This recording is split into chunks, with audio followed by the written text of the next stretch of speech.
This video may look like a list of ruthless strategies, but it's not what you think. Because what you're about to learn isn't about manipulation for its own sake. It's about survival in a world where power is rarely earned and almost always taken. These aren't just rules. They're revelations. They don't just explain how power works. They reveal why it's almost always invisible until it's too late to resist. You've been taught to admire kindness, cooperation, humility. But beneath every empire, every CO, every dominant presence, lies something far more calculated. And once you see it, you won't unsee it. If you fail to understand these 10 laws, you won't just lose. You'll be controlled by those who do. Because power doesn't always come with a title. It doesn't need permission. It doesn't wear a uniform or introduce itself with an agenda. It moves in shadows. It smiles. Most people think power is loud, obvious, worn like a badge or shouted from a stage. But real power is silent, subtle. It doesn't seek applause, it breeds compliance. You see, Machiavelli never trusted appearances. He understood the human mind better than most psychologists ever could. He saw through performance, through virtue, through pleasantries, and what he found was a pattern. A pattern that repeats across history, business, politics, even families. Enemies, obstacles, disloyalty, betrayal, these aren't threats. They're data. Proof that you're playing a game that matters. But Machiavelli didn't just survive these threats. He weaponized them. And that's where we begin, with the first law. 1. Control perception before action. You don't win power by being good. You win by being perceived as inevitable. Before you ever act, people must believe that resistance is pointless. You shape the battlefield before the battle begins. Appear calm when you're calculating. Be underestimated when you're advancing. Let them misread your intentions while you quietly lay the trap. The world isn't run by those who are the most capable. It's run by those who manage their image with surgical precision. That's why Machiavelli said, "It is not necessary to be good, only to appear so." Because once they believe you're harmless, you're free to move without resistance. And that's when real influence begins. 2. Weaponize silence. Insecure people explain themselves. Powerful people don't. You don't need to justify your actions, your decisions, or your position. Silence isn't the absence of power, it's the proof of it. When others argue, you observe. When others panic, you pause. And when you finally speak, it's surgical. One sentence. One shift. One recalibration. Because what people don't understand, they fear. And what they fear, they obey. Never confuse loudness with dominance. The most dangerous person in the room is the one who speaks last and speaks least. 3. Use enemies as tools, not threats. You've been taught to avoid enemies. That's a mistake. Enemies are leverage. They expose themselves faster than allies ever will. They talk too much, move too soon, and underestimate your reach. Machiavelli didn't fear opposition. He used it. Because an enemy in motion reveals everything. Their strategy, their weakness, their network. Let them attack. Let them posture. You don't stop them, you let them build the noose. Then, when the time comes, you tighten it, not with rage, but with indifference. That's the moment they break, when they realize you were never reacting. You were calculating. For, make others dependent on your shadow. True power isn't about controlling people's actions. It's about becoming the variable they can't ignore. You become a reference point, a pressure in the room. They pre-correct their behavior because they know you're watching even if you're not. That's psychological hierarchy. You reward nothing. You punish nothing. You simply exist. And your presence alone shapes the tone, the words, the decisions of everyone around you. They call that respect. But it's not. It's control wrapped in perception. And once they've adapted to your silence, you own them. 5. Hide your fire within strategy. Never show them the full extent of your capacity. Don't reveal how far you're willing to go. Let them believe you operate with restraint, while you move in layers. Most people want to be seen as strong. But power doesn't show. It shifts, it simmers, it waits. Let them act first. Let them escalate. Then you move once, and end it completely. One act that rewrites the story. One move that changes the temperature of the entire room. Now they're not just reacting to what you did, they're haunted by what you might do next. 6. Control through redemption. When someone wrongs you, don't retaliate with rage. That's predictable. Offer mercy. Not because you forgive, but because mercy on your terms becomes a leash. You allow them back in, but only under your structure, your timeline, your demands. Now they obey more than any loyalist ever would, because they know if they fail you again, there won't be another return. This isn't generosity. It's dominance disguised as grace. They'll call you wise, but you'll know the truth, you didn't forgive them. You converted them. 7. Create fear without force. You don't need to intimidate people directly. Let stories do the work. One punishment, delivered coldly. One dismissal, delivered quietly. One betrayal answered with silence that never ended. Then let the rumor spread. Let the myth grow. People will talk. They'll say, he doesn't react, but when he does, it's permanent.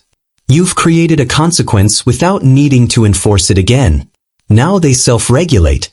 They second-guess. And that's how you scale power without lifting a finger. 8.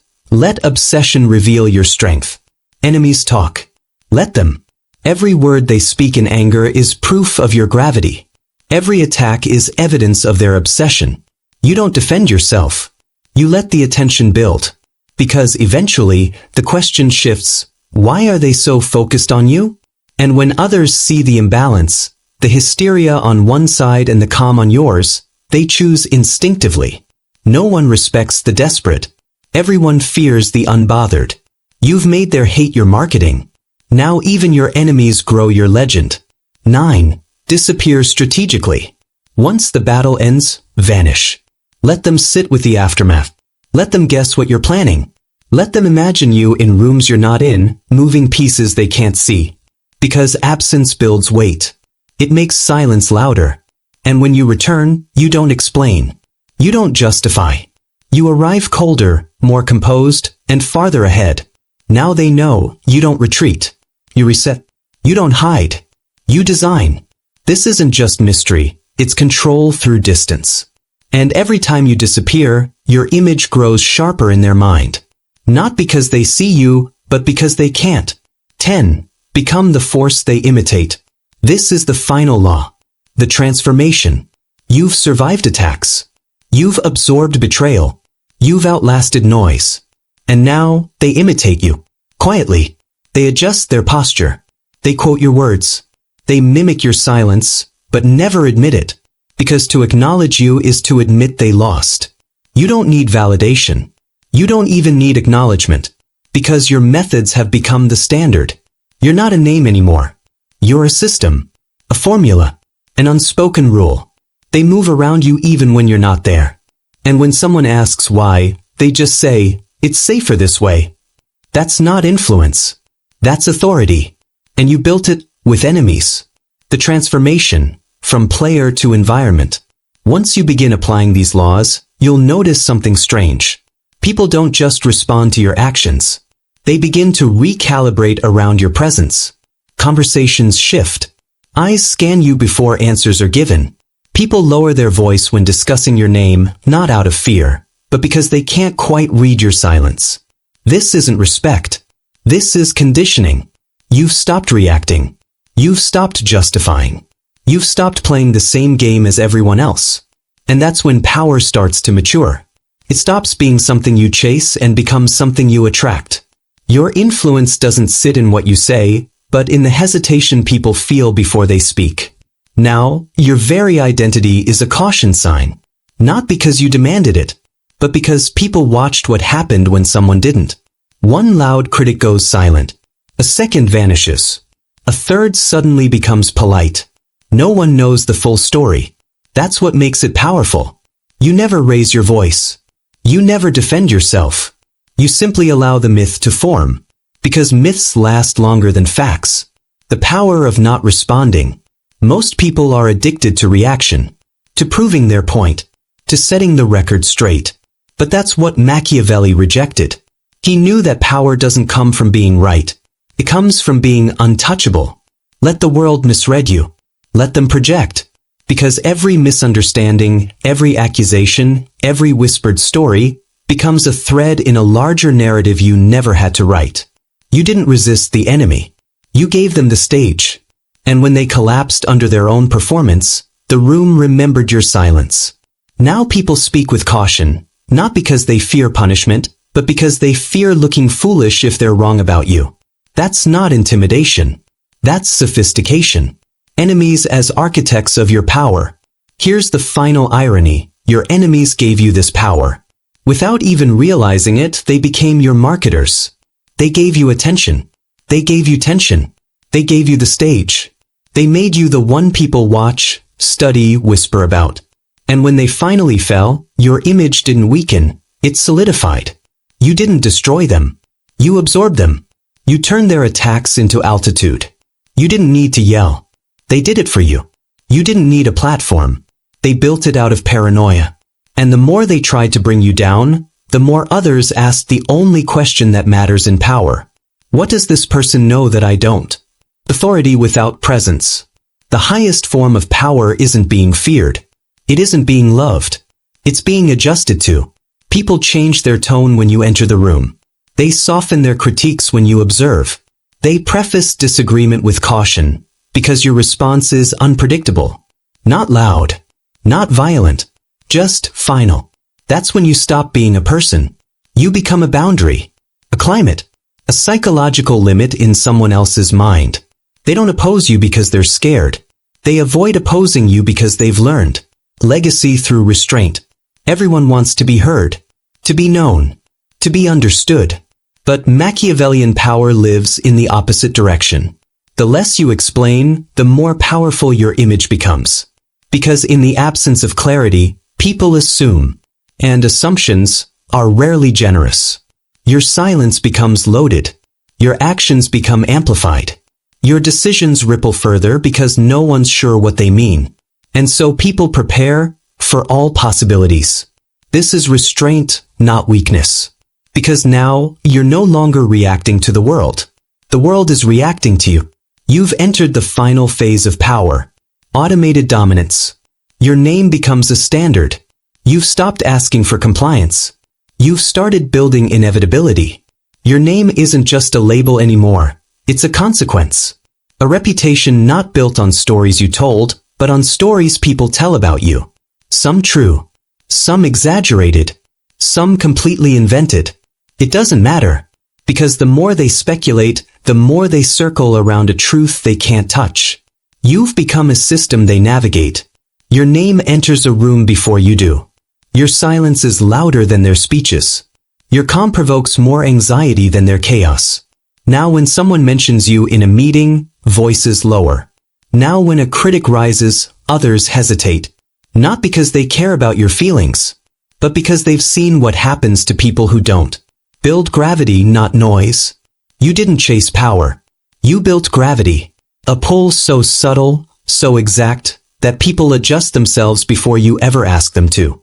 You've become the blueprint, the algorithm they copy without acknowledgement. They quote your tone. They mirror your restraint. They apply your tactics quietly, because to admit you inspired them would mean admitting they lost. That's legacy, not followers. Reflections. You don't appear on their feeds. You appear in their systems. You've become the logic that governs how they speak, move, decide. Not because they admire you, but because their survival depends on it. Living the doctrine, becoming a walking strategy.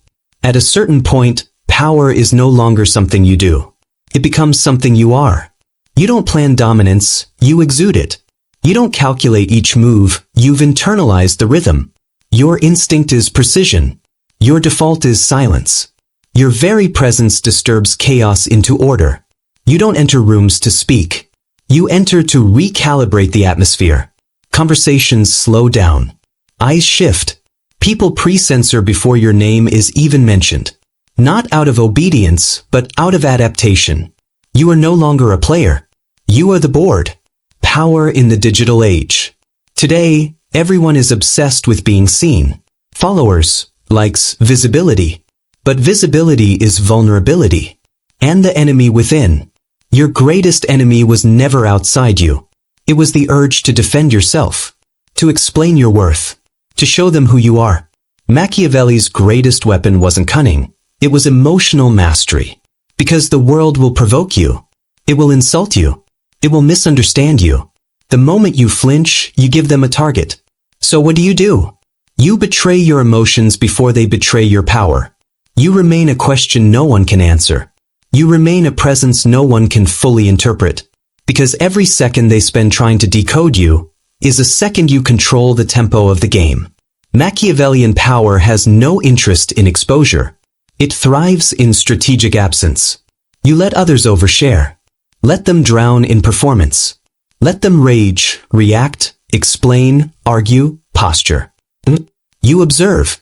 You log behavior. You let them hand you their weaknesses gift-wrapped in digital desperation. Because when you finally speak, when your presence finally touches the conversation, it's not a comment. It's a correction. One message that recenters the narrative. One act that wipes the noise clean. You don't trend. You redirect. The myth of balance. You were taught to seek balance. But balance is for the predictable. Balance is for those afraid of extremes. Machiavellian power does not live in balance. It lives in precision. You don't try to keep things even. You control tilt. You escalate when needed. You withdraw when it costs your enemy more than you to do so. You don't avoid extremes. You command them. Harmony is a luxury of those who aren't threats. But you are the equation everyone else must solve. You are the variable no one can predict. Because when you embrace imbalance strategically, you don't lose stability. You become the force that decides it. Posture over explanation. The less you say, the more weight your presence gains. You don't repeat yourself. You don't argue. You simply become a reference people return to again and again, when they're uncertain, when they feel exposed, when their own strategies fail them. They remember how you said nothing when accused, how you didn't explain when tested, how you moved only once, and that was enough. And when they tell stories about you, they don't quote your words. They quote your posture. They say, he never reacted. She never flinched. They never explained, just acted.